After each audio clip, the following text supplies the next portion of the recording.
Góðan daginn, heyrist í mér, en hvað ég heppin að vera síðust. Ég vona ég sofni ekki. Ég ætla semst að segja ykkur frá atvinnutengingu virk, og svona hvernig við höfum þróað þetta og hvert við erum að fara kannski í framtíðinni. Og bara sett hérna upp aðeins listan, svo lítið hérna maður er farin að sjá svo illa. Maður þarf að vera ekki hér til að lesa. En ég ætla semst að segja frá hvernig virkar. Við byrjum með þessa atvinnutengingu og fara síðan aðeins út í hvernig vinnuveitendur hafa verið að svara. Við gerum rannsókn með velferðarráðuneytinu, fara svo yfir í svona framtíðarsýnin okkar og svo tala virkt fyrirtæki sem er fyrsta skipti sem við vorum að veita viðurkenningu í ár fyrir virkt fyrirtæki.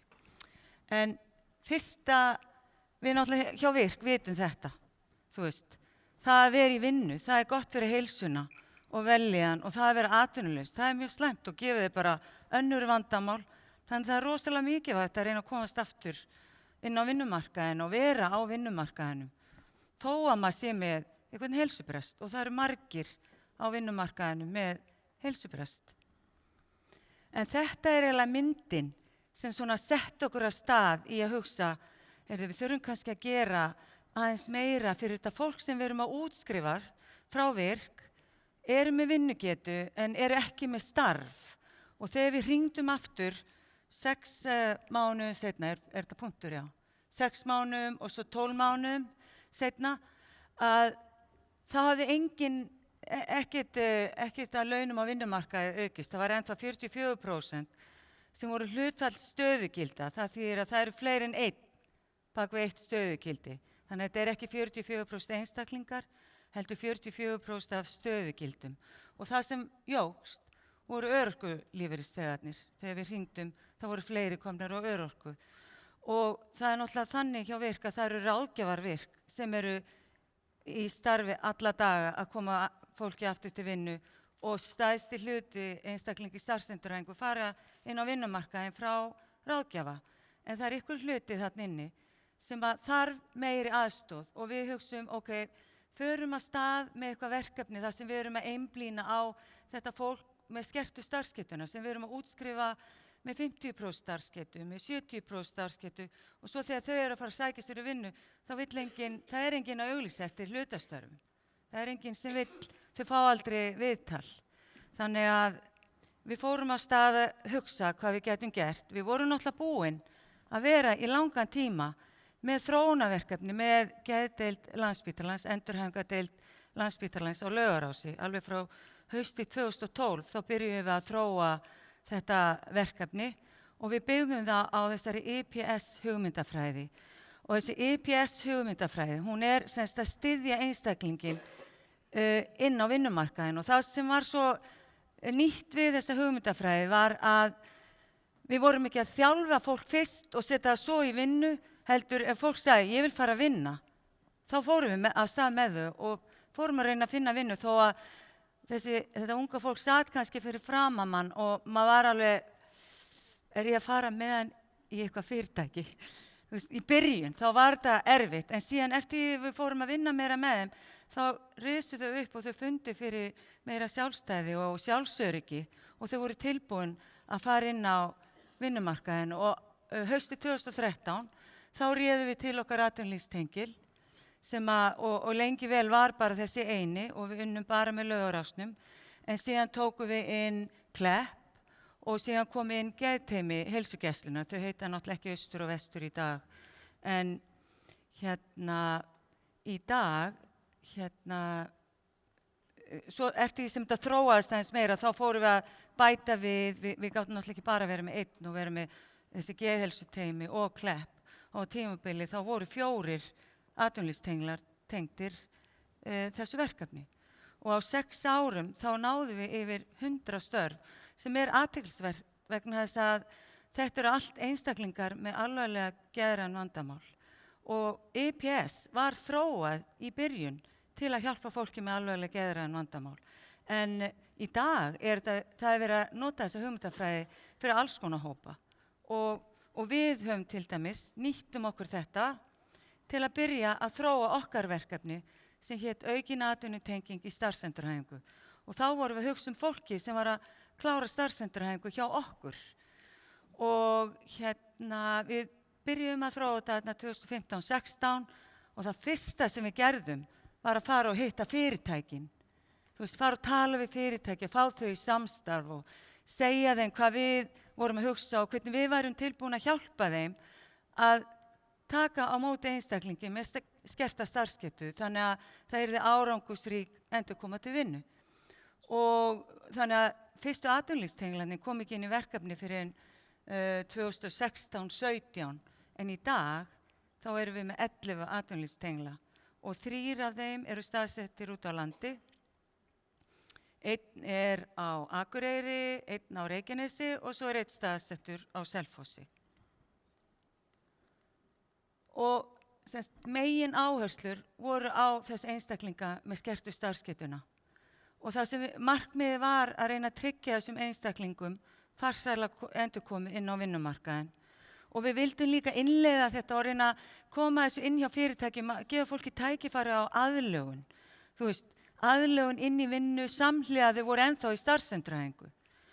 Og við vildum vekja athygli á þessu mikilvægu tengslum sem eru milli vinnustaða og starfsendurhæfingar.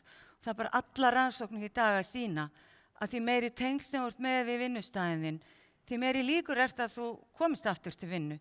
Ef þú ferð alveg af vinnumarkaðinum og ert ekki í neinum tengslum og eftir sem tíminn líður, þá eru litlar líkur að þú komist aftur tilbaka. Og svo vildum við náttúrulega líka fræða vinnustaði og styðja þá. Þannig að við lögðum áherslu á þessa samstarfssamninga og það sem þessi samstarfssamningar gerðu, að það var engin skuldbinding með þessu. Þetta var bara, fyrirtæki voru að segja, við ætlum að vinna með ykkur. En það sem þetta gerði var að við byggum til tengiliði hjá fyrirtækjum og við sögðum þeim hver við vorum og hvað við gerðum og hvað við værum tilbúin að gera og hvað fólk við værum með. Þú veist, við erum með mig og þig, ykkur. Það er fólki sem er hjá VIRK, fólk með mikla starfsreynslu, mikla menntun, fólk sem gata þetta starf, það bara gata kannski ekki 100% hlutfalli, en það gata í 50% eða jafnvel 30%. Þannig að við byrjum að tengja einstaklingin við vinnuna áður en starfsendurhæfingin endaði og við höfðum þessi þverfaglegu teymi hjá VIRK til að styðja okkur.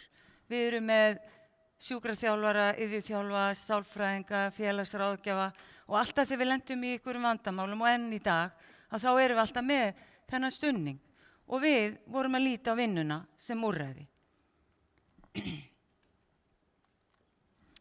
Það sem við gerðum var að útvega starfsmann með þekkingu og reynslu.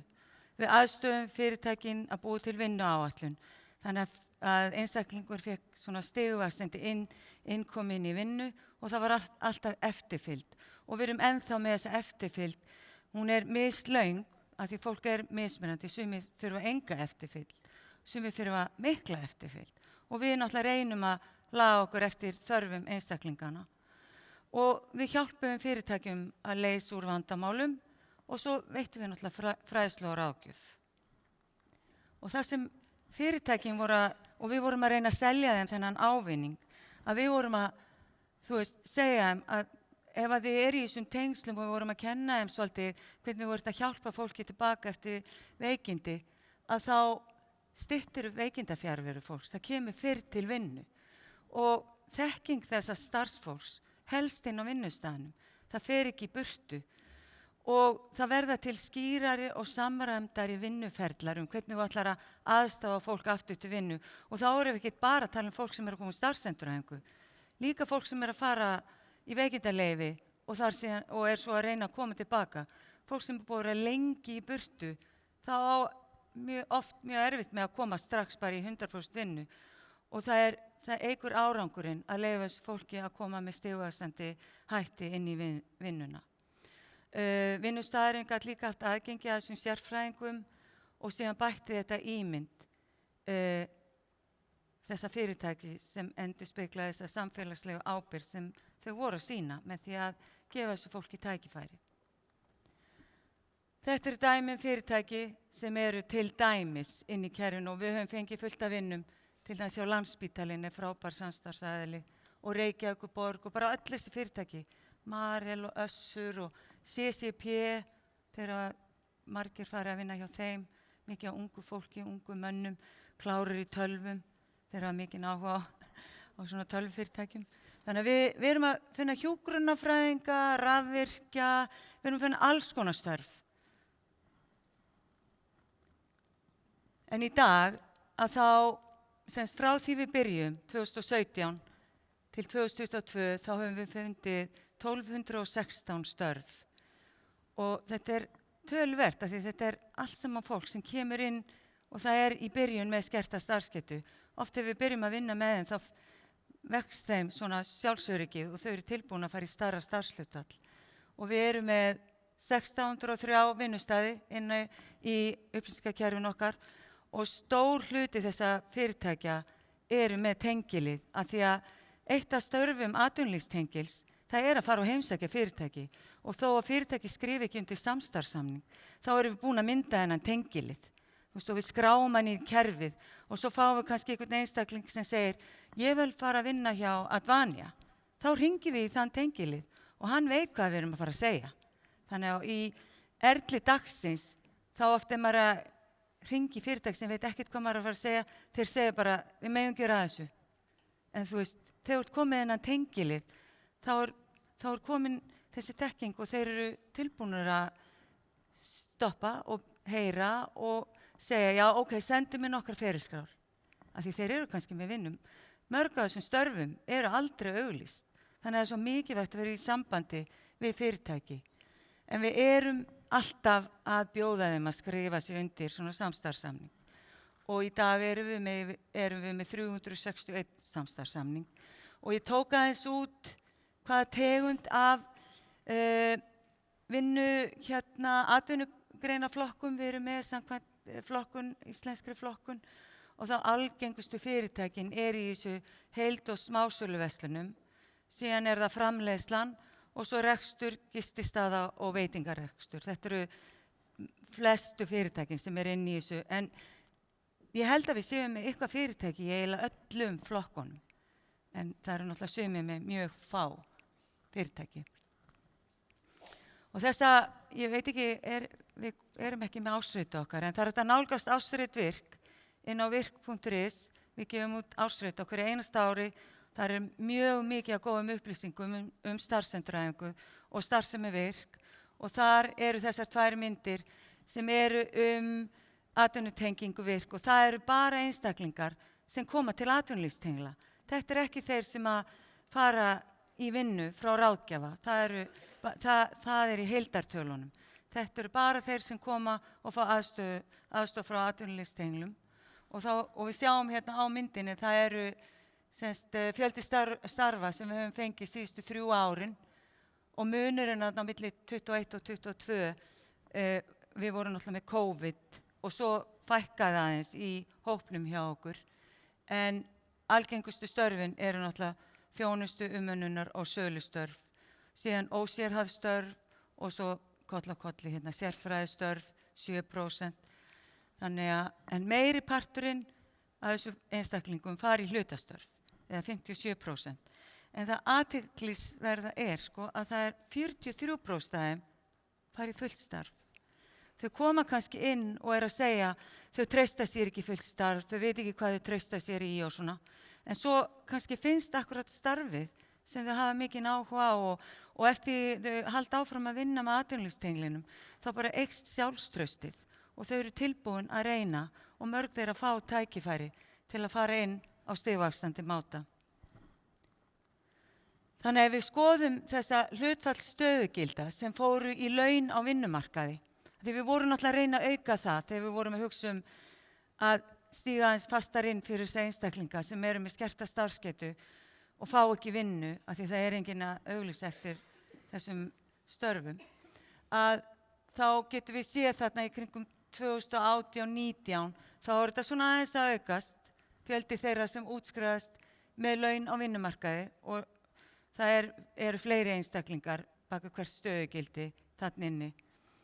En svo kom COVID, þannig að við duttum niður aftur. En við erum á leiðinu upp aftur og á síðasta ári, þá vorum við náttúrulega ógeðslega góð. 58% stöðugilda fóru í laun á vinnumarkaði sem rosalega mikið. Það mikið meira heldur en maður sér í tölum erlendis. En það var og auðvitað þetta ekki bara atvinnulífstenglarnir. Það náttúrulega rosalega góð, var góð staða á vinnumarkaði 2022 og það hefur náttúrulega áhrif.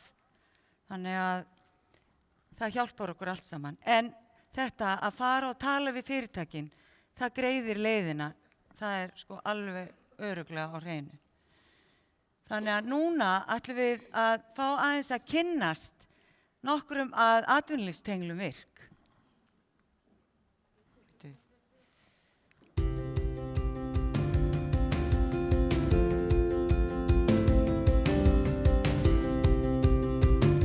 Við atvinnulífstenglar erum í samskiptum dagsdaglega við fjölmörg fyrirtæki í leit að tækifærum fyrir þjónustuþegann okkar.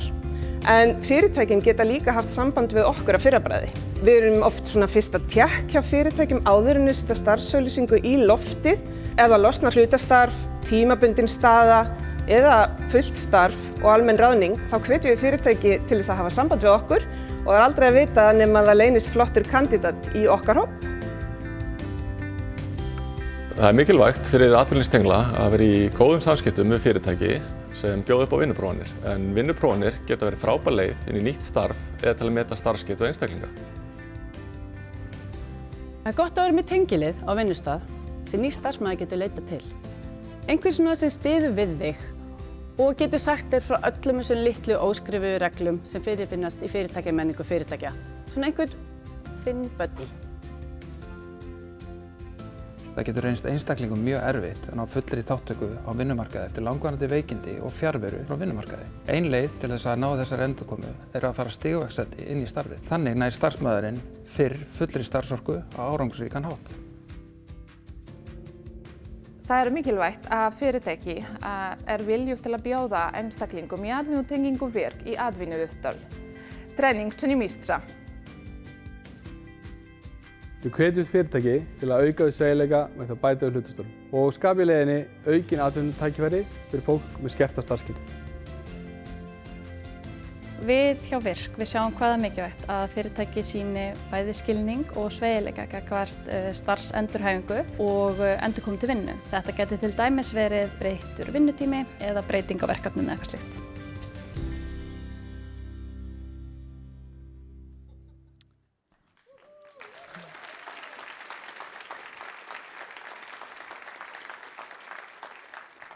Frábæri starfsmenn, æðislegt gaman að vinna með þessu liði. Eins og ég sagði þau eru skemmtileg og dugleg líka. En þannig að við aðeins núna snúum okkur á vinnuveitendunum. Og það er náttúrulega svolítið búið að vera að tala vinnuveitendur og hvað þeir þurfa.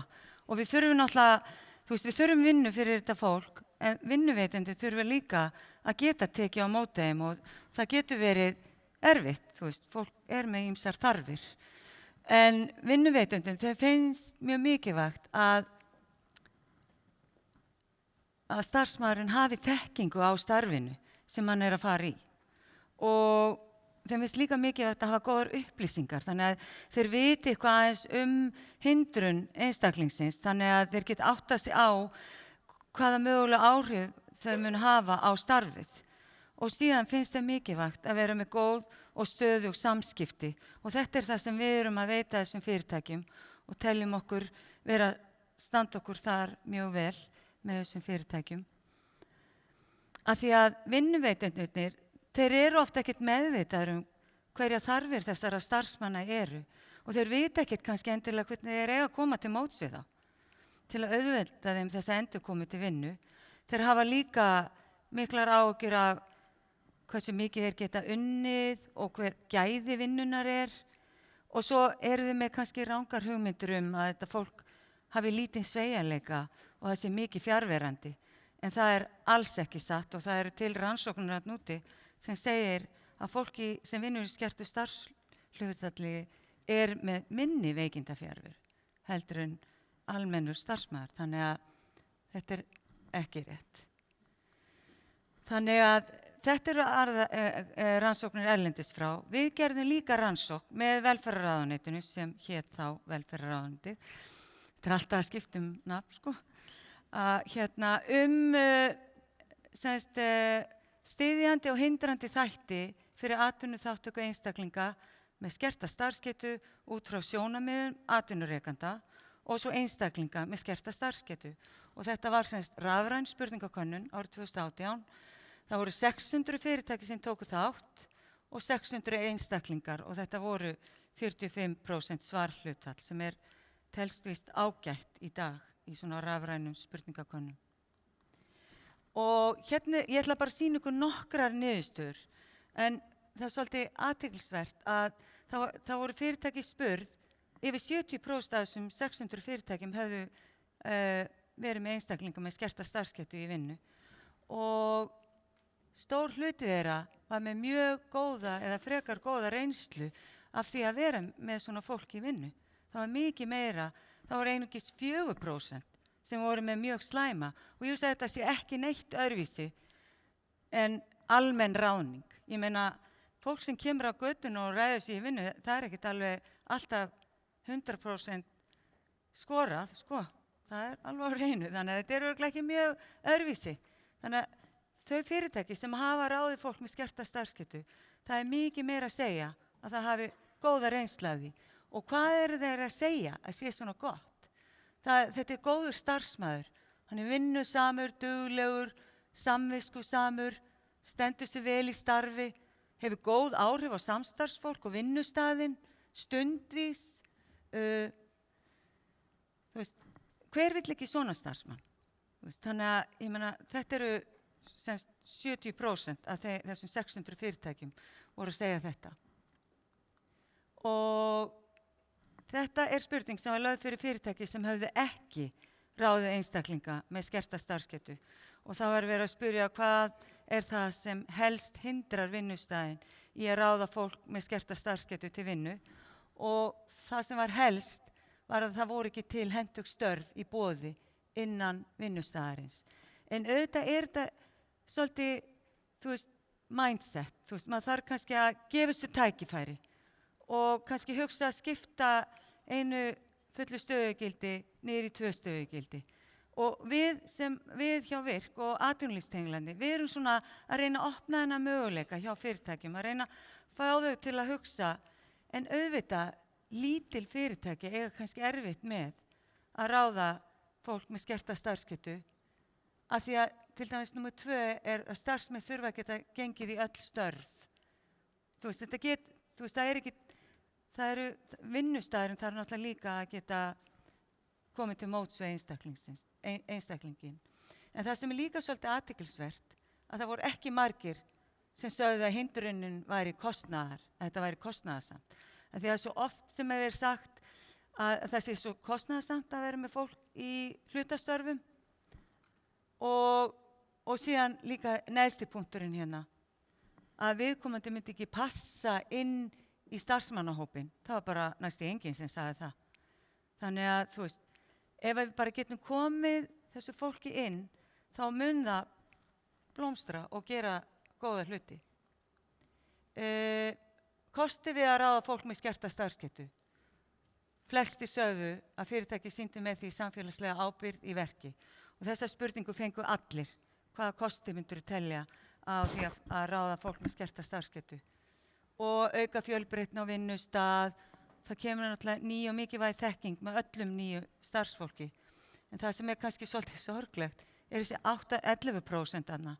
Það voru semst 11% af þessum fyrirtækjum sem töldu engan kost við það að ráða fólk með skerta starfsgetu. Þannig að svona bara smá niðurstöður í hnotskurn að þá eru fyrirtæki sem eru með reynslu af því að ráða einstaklinga með skerta starfsgetu, þeir eru mun líklegri til að ráða þetta fólk aftur, ráða aftur fólk með skerta starfsgetu og þess vegna er svo mikilvægt að fyrirtæki reyni þetta og hvernig vinnustæðir eru frekar að taka fólk inn sem ekki með fulla starfsgetu og það eru þessi stóru vinnustæðir þar sem eru fleiri en 70 manns. Það er opinberi geirinn og sjálfseignarstofnanir og svo þessi fyrirtæki sem sögðu að þeir áttu góða reynslu af því að ráða fólk með skerta starfsgetu. Og þeir vinnustæðir sem sögðust ekki geta þetta, það voru þessir vinnustæðir sem höfðu ekki reynslu af því að ráða þetta fólk í vinnu. Þannig að það er svo mikilvægt að við náum til fyrirtækja að þau allavega reyni að gá hvort þetta gangi ekki upp. Svo við vorum náttúrulega líka með einstaklinga sem við spurðum og allir sem tóku þátt voru með skerta starfsgetu og sumir voru að vinna. Það fengu allir þessa spurningu og það var spurt hvað er mikilvægast að setja staðar á vinnustað þínum til að styðja við atvinnuþátttöku þína. Og þá sjáum við að það er sveigjanlegu vinnutími og hlutastörf og umburðarlyndi gagnvart veikindum og hafa ykkur til að leita til fyrir aðstoð. Þú veist, allt þetta sem er búið að vera að tala eiginlega hérna í dag. Og svo þetta fólk sem var með skertu starfsgetuna og var ekki í vinnu. Þá var það spurt ýmis atriði hvað var að hindra það mest í að komast aftur í vinnu. Og þá var það meir en 50% af þeim sem sögðu að það sem hindraði mikið var að fá ekki tækifæri að koma inn á stigvaxandi máta. Og síðan var þetta fólk líka óöruggt, það vissi ekki hvort það myndi geta staðið sig í náminu eða nýja starfinu. Af því fólk sem er búið að vera lengi frá vinnumarkaði, það er oft með lítið sjálfstraust og það þarf að hjálpa því að komast inn og hjálpa því að byggja upp sjálfstraustan í. Þannig að hvað erum við að hugsa hjá Virk í dag? Við náttúrulega ætlum að halda áfram að vera með atvinnulífstengla. En framtíðin svolítið í dag og það sem við erum að sjá í rannsóknum er að það er verið að leggja ennþá meira áherslu á að fólk fari ekki frá vinnustæðinum þó það sé með heilsubrest og að fyrirtæki gefi svo fólki tækifæri á að fara niður í minna starfshlutfall og fá mögulega veikindarlaun á móti. En auðvitað erum við ekki að tala fólk sem er, þú veist, með alvarlega sjúkdóma sem verður að fara í burtu frá vinnustæðinum yfir tímabundin tíma og síðan kemur það bara aftur. Þannig að við erum til dæmis með grein í ársritinu okkar núna þar sem Þorvaldur og félagar, greinin heitir Vinna og verkir. En þetta eru sjúkraþjálfarar sem eru í Danmörku og þeir voru að gera sænsk rannsókn og þar kom í ljós að vinnustæðurinn er góður vettvangur fyrir endurhæfingu, til dæmis fyrir einstaklinga með verki og getur verið forsenda þess að verkefni minnka eða hverfa af því að vinnustæðurinn er að koma til móts við einstaklingin og aðlagar umhverfið þannig að hann geti skilað vinnunni sinni. Og þannig að við erum svolítið að fara að hugsa að við þurfum að fara að ýta þessu svolítið áfram.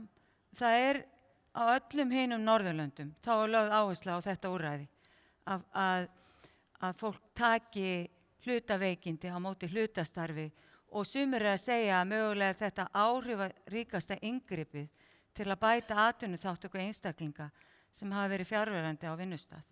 Þannig að, þú veist, og rannsóknin í dag er að sýna að það er aukin atvinnuþáttaka, minni nýting á bótum og minna atvinnuleysi. Þannig að, þú veist, og það er alltaf að koma meira og meira af svona rannsóknum. Þannig að þetta er eitthvað sem okkur finnst. Og svo þetta stigvaxandi endurkoma til vinnu. Það er svo rosalega mikilvægt að gefa kost á þessu. Þú veist að fólk fái að koma inn í skertu starfshlutfalli, kannski áður en það er alveg tilbúið. Þú veist, þannig að fái tíma til að bara ná sér í vinnuna, þannig að þá er vinnan eiginlega úrræðið. Og þannig kemst hann tilbaka á öruggan hátt. Og hann nær að byggja upp líkamlegt og andlegt þrek, þannig að hann ræður betur við verkefni sín. Og hann, þú veist, er ekki það lengi frá vinnumarkaðina þegar hann kemur tilbaka að þá komið eitthvað alveg nýtt. Ég meina, í tölvugeiranum, ég meina, það er allt orðið nýtt eftir 2 ár. Þú veist, maður hefur valla við að maður kann ekki lengur á hlutina, sko, ef maður fylgist ekki með. Þannig að það er mikilvægt að fólk komist tilbaka eins fljótt og hægt er. Og svo þessi starfsendurhæfing samhliða vinnu.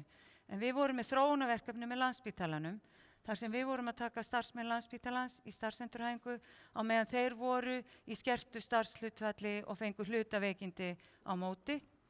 Og þessir einstaklingar fengu ráðgjafa og atvinnulífstengil og ráðgjafinn hann hélt utan starfsendurhæfinguna og atvinnulífstengilinn hann vann með yfirmanninum og einstaklingnum að þessari virkni áætlun og þessari stigvaxandi endurkomu í fyrra starfshlutfall og meðan lengdi í þessu úrræði hjá okkur voru 7 mánuðir. Þannig við erum að hugsa og að þetta ekkert eitthvað rosalega langt, þetta mappað út alveg frá A til Ö og svo reynt að halda við þessum markmiðum. En auðvitað þetta fært til og við vorum náttúrulega með fólk sem var lengur en 7 mánuði, en meðallengdin var 7 mánuðir. Og þetta stendur núna öllum fyrirtækjum til boða, að ef þeir eru með starfsmenn sem eru með versnandi starfshæfni vegna heilsubrest, þetta fólki sem mikið í burtu vegna veikinda og erfitt með að skila vinnunni sinni, að það gæti verið að þetta gæti hjálpað þeim að ef þau fá tækifæri til að fara í minna starfshlutfall, sækja starfsendurhæfingu þar sem við vinnum með heilsubrestinn, þannig að þau komist aftur í sitt fyrra starfshlutfall. Og við höfum til dæmis verið að heimsækja fullt af fyrirtækjum og bara fræða þau þennan möguleika. Það hefur alltaf verið hægt að koma til virk og vera áfram í vinnunni sinni. En þú getur ekki verið í 100% vinnu vegna þess að þú verður að hafa tíma til að sækja úrræði og bara úthald í þetta. Fólk þarf líka að geta haft tíma til að vinna í sínum málum. Þannig að við tökum ekki fólk inn í starfsendurhæfingu sem í 100% starfi eða námi. Þannig að lokum ætla ég að tala virt fyrirtæki. En við erum, eins og ég segi, í samstarfi við 100 fyrirtækja og það grundvöllur þessara farsælu atvinnutengingar sem við erum með. Og þannig að við máttum vera að hugsa hvernig við getum, verðlauna þessi fyrirtæki eða bara, gefum eitthvað svona smá klapp á baki fyrir allt þetta frábæra samstarf. Þannig að á ársfundi Virk í ár var í fyrsta sinn veitt viðurkenning til fyrirtækja sem skara þau fram úr í samstarfi við Virk. Og það voru semst 13 fyrirtæki sem voru tilnefnd sem virt fyrirtæki 2023 og þau eru hérna á listanum við hliðina A4, BL, Heilbrigðisstofnun Norðurlands, Húsavík, Heilbrigðisstofnun Suðurlands á Selfossi, Heilsuvernd, Hjúkrunarheimili á Akureyri, Hrafnista á Sléttuvegi, Reykjanesbæ, iClean, Símstöðin, Torg, Veðurstofa Íslands, Vista verkfræðistofa, Þjónustukjarninn Suðurgötu í Reykjanesbæ og svo Össur. En þessi fyrirtæki, þeir sinntu þessu samstarfi sérlega vel og sýndu samfélagslega ábyrgð. Og þau fyrirtæki sem voru valin sem virt fyrirtæki 2023 var Össur og Vista verkfræðistofa. Og atvinnulífstenglarnir, þeir fóru í heimsókn til allra þessa 13 fyrirtækja og gáðu þeim blómvönd og þökkuðu þeim fyrir samstarfið og hérna eru nokkra myndir úr þessum heimsóknum. Það eru hérna atvinnulífstenglar, hér ein og hér ein, hérna ein, út allt og hérna eru meiri myndir.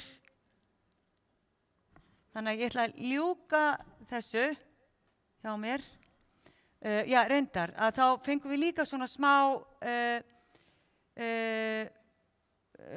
þau gáðu okkur svona upplýsingar reynslu þeirra samstarfi við atvinnutengingu Virk og kannski bara lesa þessa fyrstu. En það frá Símstöðinni.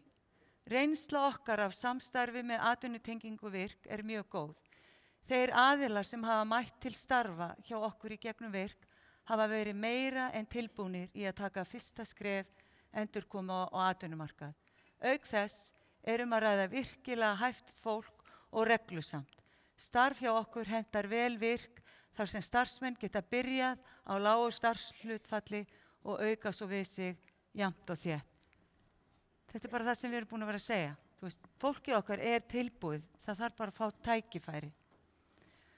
Og svo eru hérna líka frá Hrafnistu á Reykjanesbæ og Össur. En allar þessar glæru það er að skoða þessar glæru síðan inn á heimasíðu Virk. En þannig að við ætlum að enda á því að hlusta á viðtal við Heiðar Karlsson sem framkvæmdastjóri Vista verkfræðistofu og eitt annað af fyrirtækjunum sem var útnefnt sem virt fyrirtæki 2023.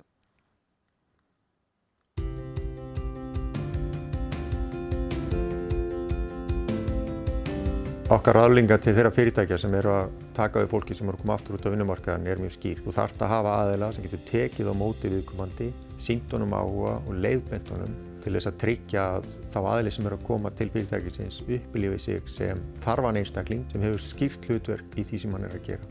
Atvinnutenging virk hefur bara virkað mjög vel, þau samskipti sem við höfum átt við og öll nálgun þeirra hefur verið bara til fyrirmyndar. Helstu kosturinn við að gefa fólki tækifæri til að koma aftur inn á vinnumarkaðinn er sá að þeir starfsmenn sem hugsanlega lendi í einhverju vandamálum í sínu lífi seinna meir, þeir sjá þá allan að fyrirtækið er tilbúið til að hjálpa fólki, ná undir sér fótunum og koma sér aftur á stað. Þannig að það hlýtur að vera allt jákvætt við það að sjá að er að ræða manneskjulegan vinnustað. Við klárlega getum mælt með atvinnutengingu við virk og okkar reynsla hefur verið mjög góð. Öll vinnubrögð hafa verið mjög fagmannlega unnin og ráðgjöfin heil og góð. Þannig að já, við myndum alltaf mæla með samstarfið við virk. Helstu kosturinn við að nýta leið virks til ráðninga er sá að við getum þannig hjálpa fólki að koma aftur undir sér fótunum.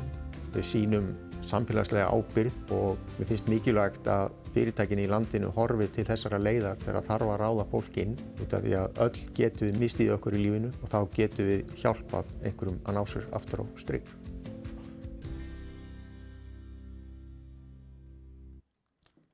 Takk fyrir.